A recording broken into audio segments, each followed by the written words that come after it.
벽계 정심선사가 황악산에 은피하였다가 끊었던 법맥을 벽송지엄선사에게 전하여 조선불교가 근근히 명맥을 보존하게 되었다. 이 부분을 요 앞시간에 좀 얘기하다가 시간이 돼서 못다 했습니다. 이 시간은 벽두에 그 얘기를 조금 더 다듬어 보고 넘어갈까 합니다. 요 앞 시간에도 이 황악산의 김천지방 양반이 연산의 범난을 만나서 황악산에 들어가서 머리를 기르고 숨었었다 그랬습니다.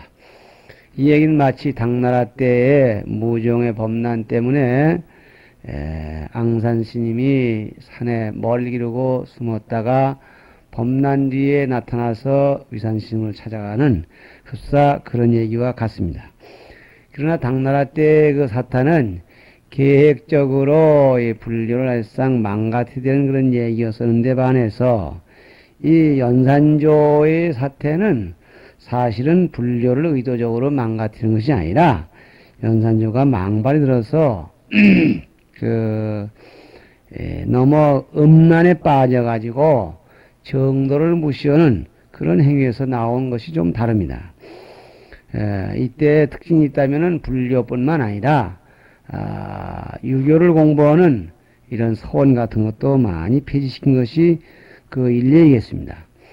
어쨌든지 이렇게 유생이라든가 점잖은 유생이라든가 신녀들, 덕 높은 신녀들을 봐주지 못하는 것이 그때 그 연산의 심정으로서 뜨리는 분들은 어쩔 수 없이 이렇게 참 산으로 피하게 되는데, 이것이 연산 당대뿐만 아니라 성종 때를 이어 내려오는 그런 상당히 긴 기간 동안에 이러한 이 압박에 문제서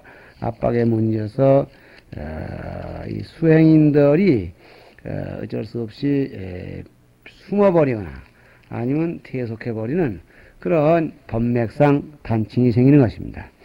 그러면은 이 성종이 제위 25년이고 그런가 하면은 연산군이 또 이 제위가 연산군이 제위가 11년 그래서 약 한 36년 동안 이 범난을 피해서 헤매던 분들이 참 여러 가지 형태가 나왔겠지만은 이 여기서 말하는 이 벽계 정심선사는 그런 가운데에서 중간에 환속한 스님들에게 법을 잇지 아니하고 거슬려 올라가서 저 선대에 이러한 그 이 파괴가 고이건 타이건 파괴의 자취가 없었던 깨끗한 스님들에게로 자기의 법을 이었을 것이다. 이렇게 보는 것입니다. 이 앞 시간에도 벽계와 구곡 사이가 연대가 멀다는 말씀을 했는데, 그 사유를 좀 더 말씀드리자면은 부처님 뒤에 가섭존자를 제1조로 해서 제59대조 되는 구곡 가군선사와 벽계 정심선사와의 연대가 원판 멀기 때문에 이런 말을 하게 된다 그런 얘기입니다. 그러면은 이 화남 혼수선사로 말할 것 같으면은 그의 스승이 되는 화남 혼수선사는 고려 충수광 7년 그러니까 서력기원으로 1320년에 출생해서 그래서 2조 태조 원년이 되겠습니다. 1392년에 73세로 돌아간 분이고 그의 제자인 화남 혼수에 대해서는 언제 탄생해서 언제 돌아가는지를 모릅니다. 그러나 단 있다고 한다면 공민왕 12년 그러니까 소력기원 1363년이 되겠습니다. 여러분들이 메모를 해가면서 들으셔야 될 것입니다. 1363년에 그 당시에 모근이색이라는 대학자가 있었는데 그때에 바로 공민왕 12년이 1363년이고 그때 모근의 나이가 36살이라고 그랬습니다. 그때 그 36살 되는 학자로서 그 당시에 구곡 가군선사의 청에 의해서 남원 승연사, 이거는 구곡 가군선사의 선사가 지은 절인데, 인연 있는 절인데, 그 승연사 길을 차안하면서 구곡 가군선사에게다가 대선사라는 호칭을 붙였고, 대선사라는 호칭은 적어도 40세가 넘어야만 그런 호칭을 받을 수 있다 이런 얘기입니다. 그러면은 1363년을 구곡 가군선사가 40세 되는 날이라고 해라고 할 때에 이분이 기껏 많이 살아서 80세를 살았다고 한다면 이 구곡 가군선사가 언제까지 살 수가 있었겠느냐 하면은 2조 태조를 지나서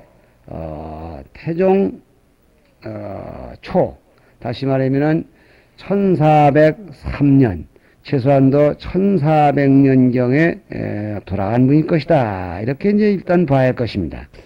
그렇다면은 이러한 구곡의 법을 이어받은 벽계의 그 생존 연대는 언제냐, 얼마냐? 다시 말하면은 벽계가 구곡에게 법을 이어받은 것이 언제겠느냐? 이것이 문제가 되는 것입니다.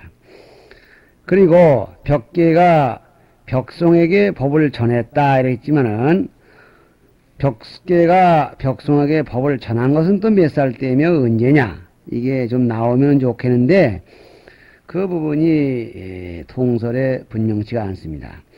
단 한 가지 단서가 딱 있는데 그것이 무엇이냐 할 것 같으면은 성종 22년, 그러니까 서력기원 1491년에 1년에 잘 드세요.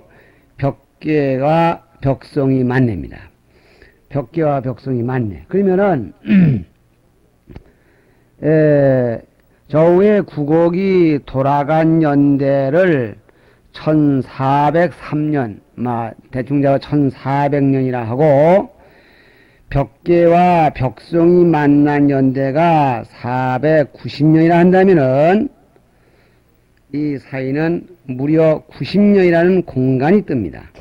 그렇다면은, 이 1490년에 벽계와 벽송이 만나서 벽계가 벽송에게 법을 전할 때에 벽계선사의 나이가 몇 살이었겠는가는 상당한 문제가 되는 것이지만은 평범하게 80세의 벽송에게 법을 전했다고 한다면은 구곡이 죽은 지 벌써 10년 후에 태어난 사람입니다.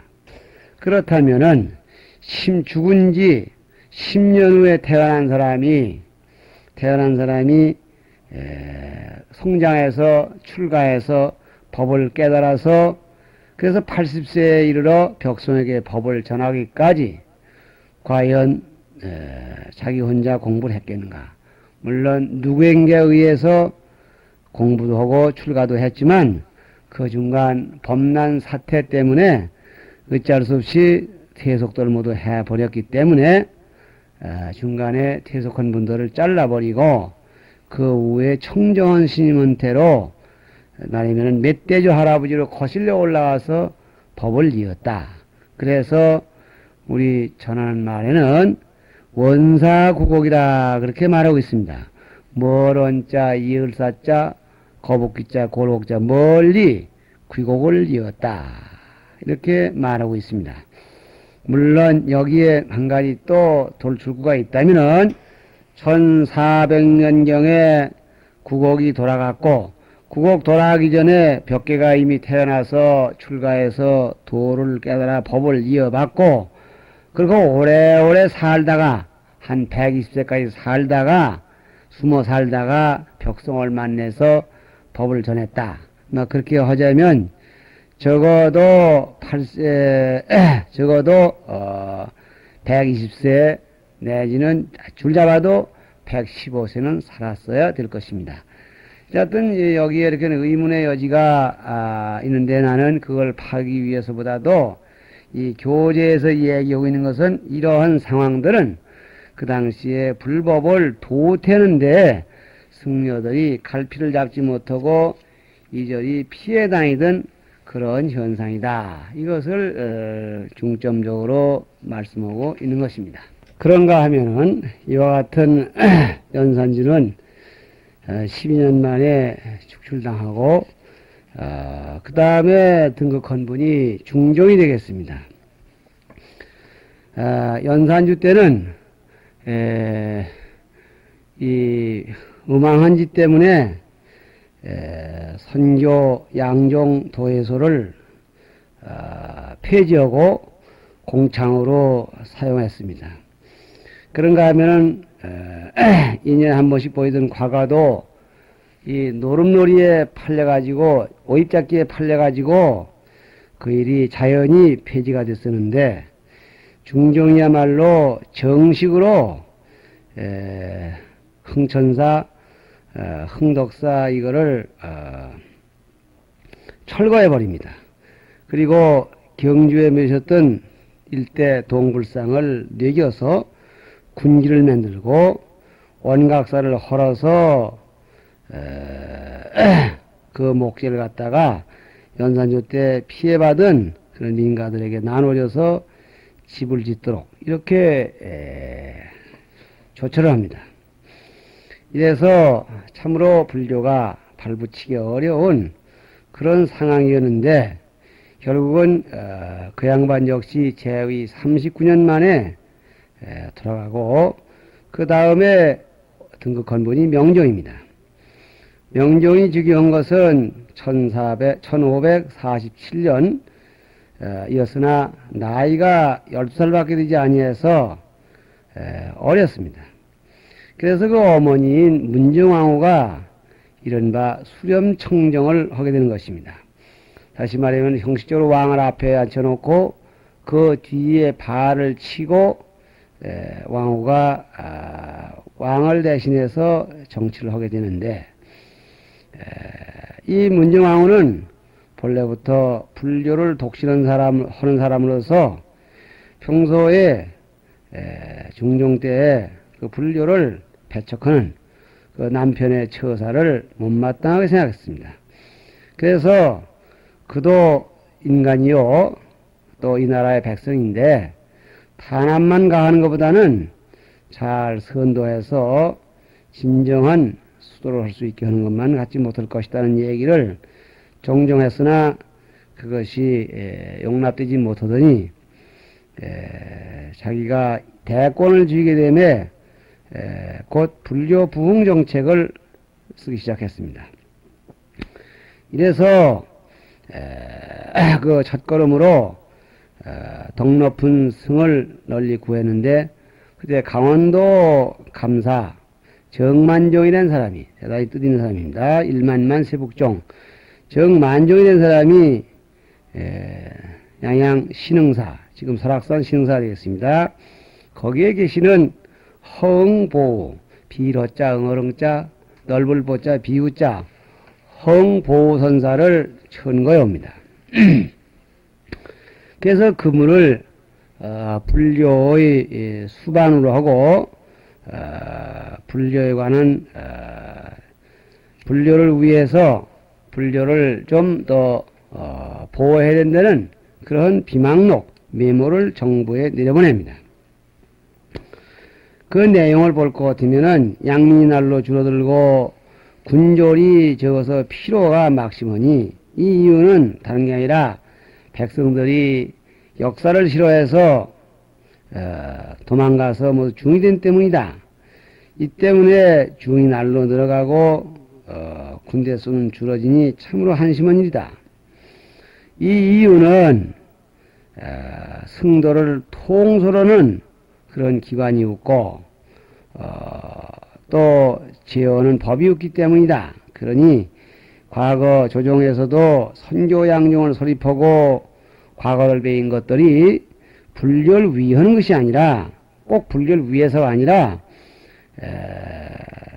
잘못된 법을 스스로 방지하기 위한 것인데 근래에 그런 법이 없어졌기 때문에 이런 형태가 나왔으니 지금이라도 봉은사 그리고 봉선사 두 절을 선교 양종 도해소로 삼아라 그랬습니다. 그동안에 흥천사 흥덕사가 선교 양종의 도해소였는데 헐려버렸고 하니까 이때 비로소 봉선사가 이른바 교종본산이라는 그런 사격을 향유하게 됩니다. 그리고 대전을 베풀어서 다시 말하면 과거 제도를 부활해서 이 승과배이는 조례를 정하고 그래서 법답게 과거를 배이는 것이 옳다 이런 영을 내리게 됩니다. 이때 그 참 유생들이 와글와글 반대했는데 왕은 꽝 누르고 결국 봉은사는 선종도해서 선종본산 봉선사는 교종본산이 됩니다. 이때에 그 참 선종 교종했지만은 주로 이 과거배인은 주로 과거장 이런 역할을 했던 것입니다.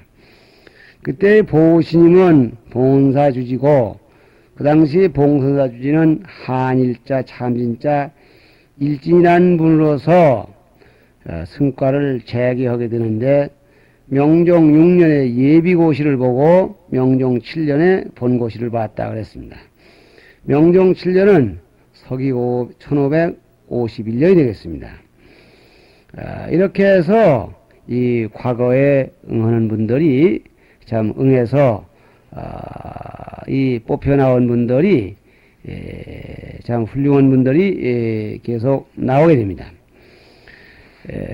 보선사가 이와 같이 문정왕후 절대 권한을 잡은 문정왕후의 두터운 신임을 받고 있고 그러한 분이 참 봉은사 주지로 있기 때문에 이른바 봉은사 변소의 석가래를 세면 좋은 데로 간다 그런 얘기가 남을 정도로 참 넌센스가 생깁니다. 그 이유는 뭐냐? 참 배신을 하고 싶어하는 양반들이 보선사를 만나서 나 어느 군수로 좀 보내게 해달라고 이런 청원을 해야 되겠는데 감히 양반이 방에 들어가서 얘기할 그런 보호스님한테 만날 길은 없고 변소에 갔다가 나오는 길에 얘기를 좀 하려는데 그 변소문 앞에 우두커니 기다려놨다 보니까 보호스님이 변소에서 볼일 보시는 동안 기다릴 수도 없고 그 기미를 살피면서 변소를 빙글빙글 돌리면서 석가래 수를 세면서 시간을 보냈다. 그럴 정도로 보선사도 문정왕후의 힘에 의해서 권력에 밀착이 되었던 것입니다. 이런 상황을 유생들은 맹렬히 비난합니다. 심지어는 문정왕후하고 보선사하고 요즘 말로 무슨 일이 있다 뭐 이런 식으로 비방을 하게 되는데 그거에 관계없이 문정왕후는 착착 불법을 펴는 일을 차근차근 진행합니다. 그때의 그 대과에 급제한 분들이 아까 얘기한 벽송지엄선사의 밑에 부영영과이라든가 그의 제자인 청어, 휴정, 즉 서산대사 같은 분들이 이 과거에 응시하게 됩니다. 이렇게 해서 명종 20년 4월 8일기에서 양주 해암사에다가 대법회를 열 계획을 하고 대대적인 행사를 계획했습니다. 물론 이 행사 계획 이전에도 서울과 해암사에 인파가 끊이지 않았다고 그랬습니다. 그래서 유생들이 핏발치듯이 참 비난을 하고 또 그런가 하면은 그 해암사 일대에는 왕신 사족들도 많이 모여들고 또 많은 그 이 참 역사 자벽을 하는데 참 웃지 못할 그런 에피소드가 많이 생겼었습니다. 이렇게 번성했던 그래서 그의 그 대법회를 잘 치렀으면 썩 좋았을 것인데 4월 8일을 앞둔 전날 4월 7일 저녁에 문정왕후가 갑자기 돌아갑니다. 요즘 말로 하면은 뭐 고혈압 같은 그런 병으로 돌아가게 되니까 그 이튿날 4월 8일 날 새벽에 해암사 천역해야 되는 그런 건물, 지금 빈터만 남아 있습니다만은 몽땅 불이 나서 타버리고 쌀이 새빨갛게 탔다 그랬습니다. 그러자 유생들은 빛발같이 보우를 요승이라고, 요망할 요자 중승 요승이라고, 요승이 들어서 이 문중왕후의 심기를 흐리게 해서 참 이단지도를 가지고 판을 쳤다. 이래서 요승을 목배일 것을 청하는데 명종은 그 말을 듣지 아니하고 그냥 제주도로 귀양을 보냅니다. 이렇게 해서 일단 죽음은 즉석에서의 타살은 면했지만은 귀양 보내는 그 조치가 그대로 도심은 죽음의 길이었습니다. 사리에 밝은 이 유생들과 그 밖의 관계자들은 보호스님의 시대가 이미 지나갔음을 잘 압니다. 그래서 되도록이면 유생들의 비율을 맞추기 위해서 구양간 그 제수를 구양간 사람으로 대우지 않고 그냥 타살해버립니다.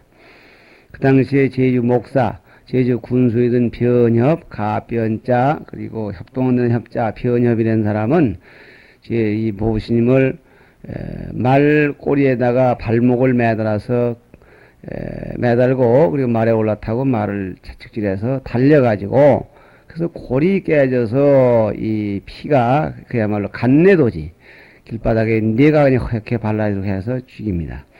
그렇게 해도 아무도 한거하는 이가 하나 없을 정도로 불교는 몰락해 버렸습니다.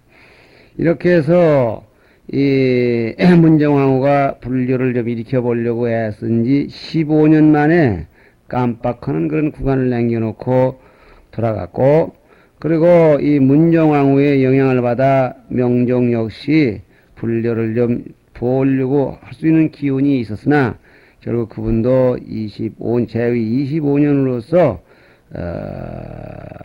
그만 세상을 뜨게 됩니다. 이렇게 해서 참 다시 불교를 일으킬 수 있는 참 절호의 기회를 만나지 못하고 이어서 이 근근히 명맥을 유지하다가 임진왜란이라는 그런 전민족적인 어려운 일을 당하게 되는 것입니다. 교재 35페이지 끝에서 6줄 보면은 임진왜구 시의 대공훈자인 청어선사 때까지도 교의 사종 화엄자인 중도 시흥과 선의 삼종 조계 천태 총남의 종맥이 은연히 유전되더니 오래지 아니하여 모다 절멸되고 태고파의 문도만이 조선 불교를 대표하게 되었다. 교재엔 이렇게 짤막하게 한 구절 있습니다. 임진왜란이 일어났을 때의 상황입니다. 그 당시에 청어스님과 또 사명다야사 등 승군이 활약을 했다는 것은 천하가 다 아는 일이겠습니다만은 사실 명종이 물러서고 선조가 즉위한 것은 1568년이라고 합니다.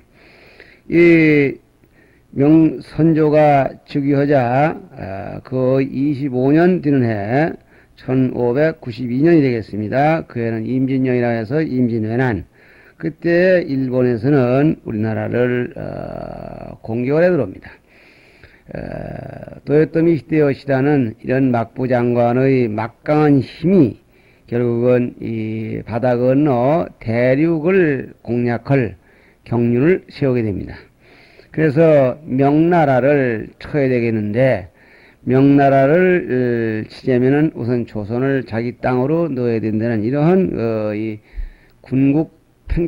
군국주의가 팽창해서 그 힘이 넘쳐 나옵니다.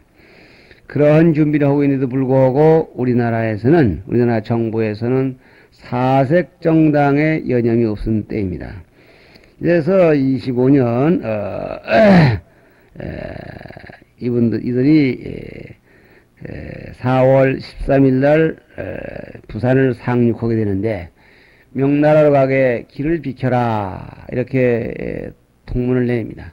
그러나 그 당시 우리나라는 명분 없이 명나라에 깜빡주고하던 이른바 사대주의 정책에 물들었을 때입니다. 그러니 명나라 치러 가겠다는데 일본 사람들에게 길을 비켜줄 수는 없는 겁니다. 명분상 길을 안 내줬더니 그 이유로 해서 우선 조선을 쓸어버리기로 해서 상륙한 것이 이른바 4월 13일 그들의 말에 의하면 정한입니다. 정한론. 칠정 한나라 대한이라는 한자죠. 이래서 부산에 상륙하게 되는데 다는 바로 이쪽에는 활과 창번인데 저쪽에는 이미 개항을 해서 서양 문물이 들어온지라 조총이라는 괴물이 들어왔습니다.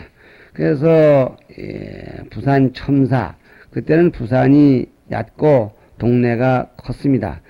부산 첨사에 있던 정발이라는 사람, 나라정 뿌릴발, 제방변에 필발한 자입니다. 정발이 죽습니다. 그 이튿날에는 동네를 치고 들어가는데 송상현, 송나라송, 코끼리상, 어지련. 그래서 이분들의 비가 지금도 부산 범일동에 그 비각이 맺혀져 있습니다. 이틀 만에 그 부산진과 동네진이 망가집니다. 이래서 이 동네로 해서 쳐들어온 일본 군들은 3로로 나뉘어서 세기로 나뉘어서 참 경기도 지방으로 들여 밀리는 자, 강원도 지방으로 밀리는 자, 함경도 지방으로 바로 달려가는 자, 이렇게 해서 불과 한 보름 동안에 서울이 떨어지게 되니까 도리 없이 4월 30일 날, 4월 금날에는 왕이 어쩔 수 없이 그러니까 신의주 용만으로 피난을 갔던 것입니다.